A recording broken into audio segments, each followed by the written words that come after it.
Fawn and Luna had profusely asked Dusk of how she felt about traveling to her aunt's and uncle's house for Christmas. Family gatherings always brought Dusk an immense stress, as she feared of being lambasted by her parents about her music career after the gazillionth time in a row.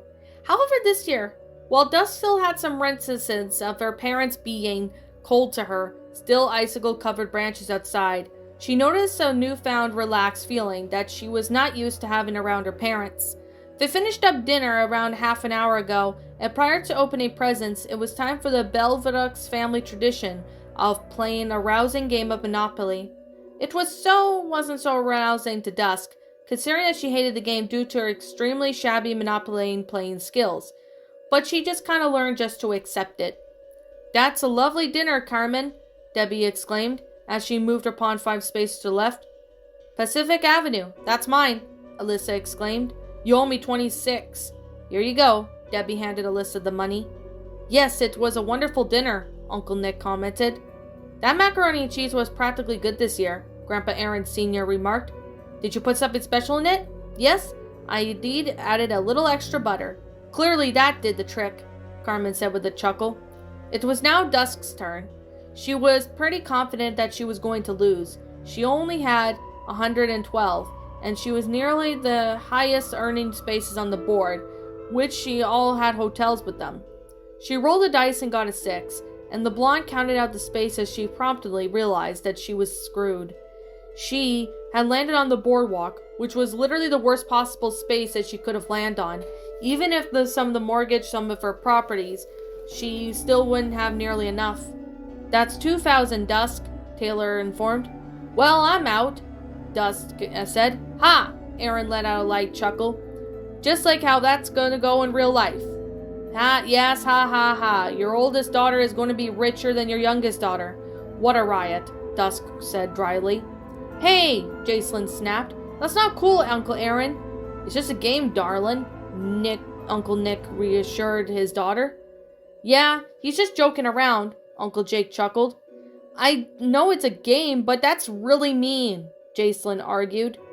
"I didn't say anything about that was true," Aaron defended. "Make fun of me all you want, but I'm happy with my career. I've been financially secure this far, and if for some reason I don't have enough money at this point, I'll just get another job to pay the bills, and make sure to still find some time to make the music I love," Dusk responded diplomatically. If she thought about it a bit more, it was quite like her encounter with Dayton and Dawn last week. If Dusk spent her life trying to live up to her parents' expectations, she'd be working in a bank or doing something equally miserable. She wasn't going to live in fear of others' judgment of her anymore, especially if doing something she wanted meant she was going to be super unhappy. Dusk's father had frustrated and scoffed, but Dusk didn't care. She admittedly still bothered her that her father was so atrociously unsupportive of her, but she wasn't going to let that eat away at her anymore like she used to. It was Jacelyn's turn next. She rolled a 10, to which it landed on Park Place. Taylor also owned that space and had monopolized with the hotel. 1,500, Jacelyn, Taylor informed. "Damn it, I'm out," Jacelyn laminated. "Jax, don't swear," Aunt Carmen scolded. "My word, I don't know where she picked that atrocious language." "Dusk, do you want to go for a quick walk?" Jacelyn inquired. "Sure," Dusk agreed as she got up and headed towards the door with Jacelyn. "We'll be back soon," Jacelyn promised. Dusk had always liked her walks with her cousin, and was just glad that she had suggested it. It was becoming a holiday tradition for them to slip away every little bit every year, just to take a walk on their own. Dusk quite liked the bonding time with Jacelyn, away from all the other members of the family. She had to admit, she was a little less bothered by them today, even Grandma saying that's nice, when Dusk revealed the incredible news of her single. Going up the top 50 didn't piss her off as usual. The family wasn't practically warm or supportive, as much as Dusk wished it was different, but that was just the way it is. No use losing it over something she couldn't change. "Wow, Dusk, I couldn't believe your dad said that. He is such an asshole sometimes," Jacelyn remarked. "Try living with him." Dusk rolled her eyes. "You know you actually didn't seem angry as usual. Even I would have ripped him a new one with that so-called joke he made with Taylor made you lose the game," Jacelyn replied. I mean, it's well established that he is an outhouse tier jackass, but at least he didn't surprise me or anything. That's just how he is, Dusk shrugged. I'm not going to let him get under my skin. Even if he had his way, I'd be working in some business that I hate. I know that makes me happy, and I'm doing it, whether he likes it or not. There's something different about you, Dusk, Jacelyn smiled. At Thanksgiving, it felt like your parents were was eating you alive, but now I don't know. There's just something different about how you're responding to it, and I like it. Dusk was pretty sure that Jacelyn was talking about, reflecting on the past few weeks. Regardless whatever she was famous or not, she had a pretty great life making music video and performing at Jack's last week, was things she truly loved. These things were really meaningful to her, and it was filled her with joy to think about continuing to do those things with her two best friends. Who were more than family to her than most members of her actual family. She did wish her parents were different? Hell yeah. Did it bother her that her parents didn't support her career and made fun of her for it? You bet your sweet ass it did. In retrospect though, she knew that the stuff of the music video and her concerts were like the upcoming interview that she had, much happier than wallowing in misery about her parents not respecting her. She knew that her parents' lack of warmth and acceptance would likely still bother her, but there was no such thing as a perfect life, and thus nothing she could really do about her parents. She just had to accept the cards and deal with it and make peace with it. Still, she humored her cousin and replied, "What do you think is so indifferent about me, Jax?" Jacelyn then looked a deep thought for a moment, as she pondered on what could have changed since the last time she saw her cousin. A smile began to form on her face as she answered the blonde. "Confidence," she replied. Dusk felt a little more excited than she had in a while as she headed to the KWPL studio with her friends on Wednesday after Christmas. The studio was a little bit more modest than Dusk had ever expected. Just a little white building with a window in each room and a satellite sticking out at the top.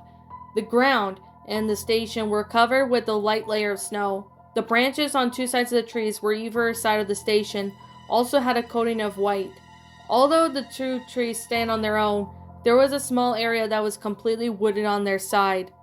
Dusk held the door open for Luna and Dusk as they headed into the station. Upon arriving in the building, Dusk noticed that the outside matched the in terms of the quaintness, and there was a couple of rooms that appeared the conference rooms and offices, in addition to a large studio. "This must be the place," Luna pointed out. "It's so much smaller than I expected," Thorn remarked. At that moment, a girl who appeared to be in her mid-20s stopped right ahead of the recording room. She had dirty blonde hair and was donned with a white sweater and long pants. "Hi, my name's Raven, and I'll be doing the interview right here," the woman said. "Hi, I'm Thorn," the black-haired goth informed. "Hello, I'm Luna," the red-haired introduced herself. "I'm Dusk," the blonde girl replied, as the girls walked into the recording room together. The recording room was a bit larger than the other girls appeared to be. Raven sat in a large switchboard of buttons with levers, and moved a wheelchair office until her mouth was near the microphone. The girls quickly saw another man sitting next to the studio to Raven, also sitting in a swivel chair. He donned on the white shirt and red cargo shorts. "Great to meet you, girls," Raven informed. "Thanks for agreeing to do this interview. We're really excited to have you here. I was thinking about the interview should be just low-key and chill, since that's the vibe I tried to aim for with my show." "What's up? I'm Dan. I'm the morning host," Dan informed. "Good to meet you," Luna introduced. "We're really excited to be here," Thorn chimed in. "Sorry if this sounds weird, but I just want to say thank you," Dusk replied. "I don't know if you noticed, but you're the first radio station to ever play our song." "Actually, I do know because I was the one to play it. That was back when I was doing the night show. They prompted me to do the mornings with Raven a month ago. It's also nice not to have to work till 11 p.m. anymore," Dan chuckled. "Are you girls ready to go on air?" All three girls nodded. "Alright, we're live in 5, 4, 3, 2, 1, Dan counted down as he flipped the switch on the switchboard. "What's up, guys? It's Dan in the morning, and we've got a wicked amazing show for you guys tonight, because we've got special guests right here in the studio." Hey, it's Raven, and we have special guests here that Dan's talking about, none other than the Hex Girls, Raven introduced. Do your girls want to share each of your names to know who's who? Sure, I'm Thorn. I'm Luna, and I'm Dusk. You likely hear us playing this song Hex Girl a bunch back when it was popular, but now we got a new single out, Dan exclaimed. If you watch the news this weekend, you'll also know it's not just any old single. This single has helped convince our mayor to stop the pipeline, Raven shared with the audience. That's really impressive. How did you girls come up with the idea to do that? Well, we heard about the pipeline being implemented in the park. If you saw our music video, you'll know that we traveled to a nearby town, Auburn, where the pipeline was also being run through, Luna shared. What did we saw was god-awful, Dusk informed. There was a leak in the pipeline, and it caused the oil to spray everywhere. There were animals covered in oil that were sick and dying, and the short line was covered in oil. Oak Haven's park is so amazing that we couldn't let it be torn down, Luna stated. We decided to first protest in the park, but it quickly became apparent to the construction workers weren't exactly taking precautions in it either. We caught one of the workers on camera ignoring a leak, but the things heated, and we called the mayor. Thorn informed. The mayor also asked to see evidence of the leak, and we knew how to make something out of it that would convince how wrong it is to continue the construction of the pipeline. That construction worker refused to listen to us, and he thought we were just kids being rebellious. So we decided to take things a little bit more irrefutably, showing the problems with continuing the pipeline, Dusk added. That's how we approached the music video, Thorn informed. We wanted to make it to documentary style to show our perspective and experiences with trying to stop the pipeline. That's amazing that you girls did. In my opinion, Oak Haven owes you a great debt of gratitude, Dan added. Yeah, it's really memorable that you girls did, Raven smiled. You even did an incredible thing for this town, and it seems like you were working on it for a long time. It took about a month to make a music video, Thorn answered. We just put our first album out a month prior, and we'd be ready to release our second single. It must have taken a lot of motivation to take things like that on a project, but your hard work really paid off. You mentioned that you put out your first album, which I've listened to, and that's great. How long have you girls been making music? Raven asked. Thorn and I have known each other since we were kids, and we met Luna at band camp when we were 14, Dusk answered. We made Hex Girl as a music class project in school, and the whole class loved it. We loved writing songs so much we decided to make a whole album. We worked on it for over 2 years, and finally was able to put a month back, Luna added. That's cool, Dan exclaimed. What you girls did with Earth, Wind, Fire, and Air music video is just incredible. I think it's going to be a hit. We just need to start playing it on the KWPL, and everyone seems to love it. I think we're going to be playing it a lot more. So before we cut off the brief commercial break here, what's next for you girls? Raven asked. We'd love to tour, Thorn replied. If it's possible, of course. We do live performances pretty often around town, Dusk informed. We're actually going to be performing at Jack's Restaurant tonight in Oak Haven next Wednesday. I think we're all just living in the moment. We're just loving the feedback and getting the music video for Earth, Wind, Fire, and Air, and it's exciting to see people enjoying so much. In addition to all that music video we did in Oak Haven, Luna responded. Before we end the interview, we got a little gift we want to give you, Thorn informed, handing Dan and Raven a small gift bag. Raven looked a bit surprised as she took the bag and opened it. It had been Luna's idea to get them a gift for coming home with the interview, as well as being the first to play their song. Luna's mother liked arts and crafts, so when Luna informed her parents that she'd be invited to an interview, her mother offered to make them a stuffed tree out of fabric and cotton. Dusk quite frankly loved the idea. She immediately had a soft spot for the station being the first ever to play Hex Girl on the radio. This is so sweet, Raven exclaimed, as she pulled the large homemade ornament out of the bag. It's a Christmas ornament with a little inscription. On the back it says, to KWPL. Thanks for being the first to faith to have Hex Girl. Keep on rockin'. Signed the Hex Girls. That was really sweet of you girls, Dan exclaimed. It's been awesome talking about your music video with you, and thanks for coming to the show. Thanks, you girls. Earth, Wind, Fire, and Air is one of my favorite songs we're playing on KWPL right now, so it's been really fun getting to learn more about how you girls got started. Thank you so much for having us, Thorn exclaimed. Yeah, it was a pleasure to be here, Dusk added. Happy holidays, everyone, Luna chimed in, before Dan pulled at the switch to start the commercials went off the air. You girls are so sweet. Raven stood up to give him each a hug. Thank you so much for the wonderful interview gift. Happy holidays. When Dusk thought back to the past couple weeks, she probably had more fun this morning than any other time she hung out with Dawn or the songwriting group. It was so cool to get an interview by the radio DJs, was so passionate about making music like she was, and sharing about creative process. Dusk didn't like any of the fame-chasing people-pleasing crap that she had gotten herself wrapped up during the past few weeks. But she knew like stuff like this, and even if it was just social small-town station, it still felt like Dusk had perked up with the joy just to get to talk about it. She was more passionate about. Regardless of whatever the band had became famous again, or her parents finally respected what she liked it all year, she didn't really need to chase that kind of happiness anymore. She already knew what she was doing made her happy.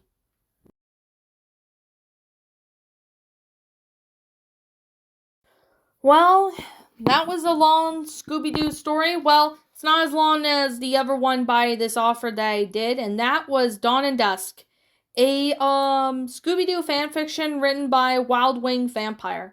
WildwindVampire, thank you so much for letting me read this story. This was definitely a good one. I appreciate that. My final thoughts on this story?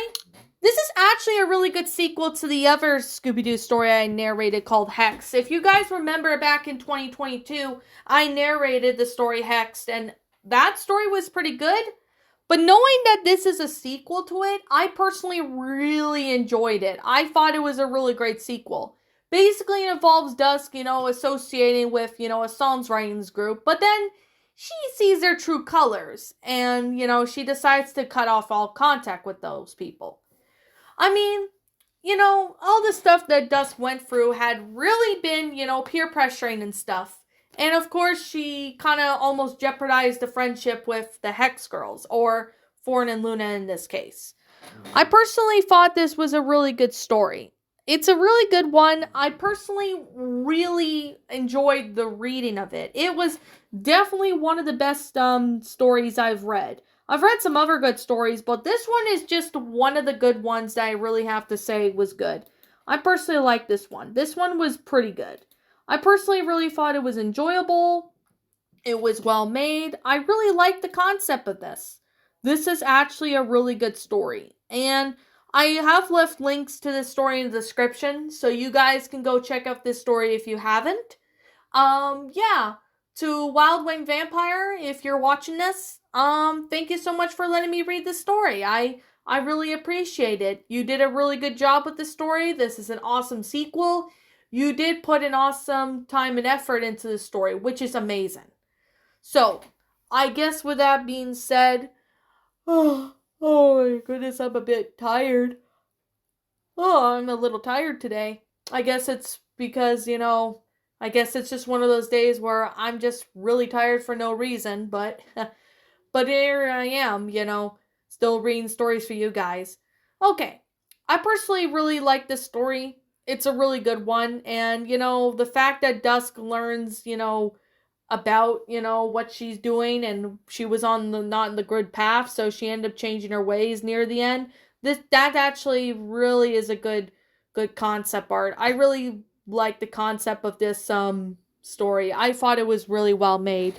So, anyways, with that being said, the grammar of this story was really good. I personally really enjoyed, the storyline of it was amazing. The plot of it was good. The sentence structuring was well done.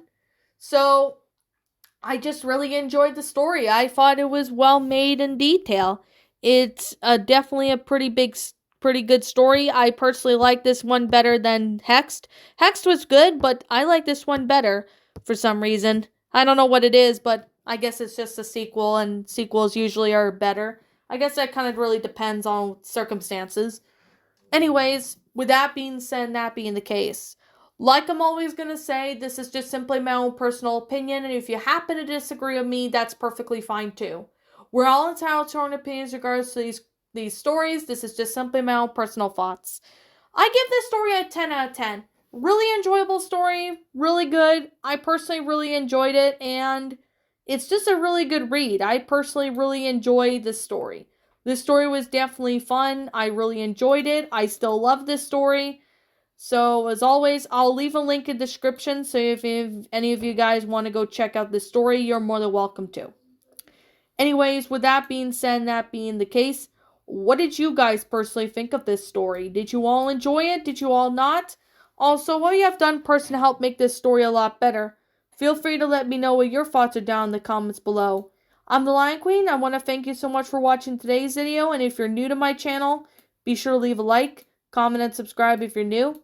Ring the bell for notifications to when it uploads. That way you guys will not miss an upload. And as always, if you happen to, want to follow me on DeviantArt, link to my DeviantArt will be in the About page section, so you guys can go follow me on there if you're interested. Also, if you're interested in subscribing to my backup channel known as Miss Dark Shigo, link to my backup channel will be in the About page section, so you guys can go follow my backup. Also, if you guys want to go check out my Twitter account. Link to my Twitter account will be in the About page section, so you guys can go follow me on Twitter if you want. And that's pretty much all I have to really say about this story. If I happen to miss something, please let me know what it is in the comments below. So that's pretty much all I have to say, but if I'm missing something, feel free to let me know in the comments. As always, like I said, WildwindVampire, thank you so much for this story. This story was definitely enjoyable. It was fun. I really enjoyed this story. This story was definitely a good one to read. So as always, if I'm missing something, please let me know what it is in the comments below. And like always, I'll be seeing you guys all in the next video. And like always, roll the outro because I'm out.